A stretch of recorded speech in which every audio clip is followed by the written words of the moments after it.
नमस्तेस्तु भगवन् विश्वेश्वराय महादेवाय त्र्यम्बकाय त्रिपुरान्तकाय त्रिकाग्निकालाय कालाग्निरुद्राय नीलकण्ठाय मृत्युञ्जयाय सर्वेश्वराय सदाशिवाय श्रीमान् महादेवाय नमः। ॐ नमः शम्भवाय च मयोभवाय च नमः शङ्कराय च मयस्कराय च नमः शिवाय च शिवतराय च। ॐ त्र्यम्बकं यजामहे सुगन्धिं पुष्टिवर्धनम् उर्वारुकमिव बन्धनान् मृत्योर्मुक्ष्यमामृतात्।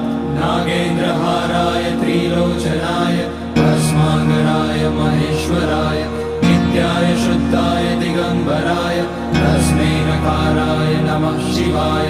मन्दाकिनी सलिलचन्दन चर्चिताय नन्दीश्वर प्रमथनाथ महेश्वराय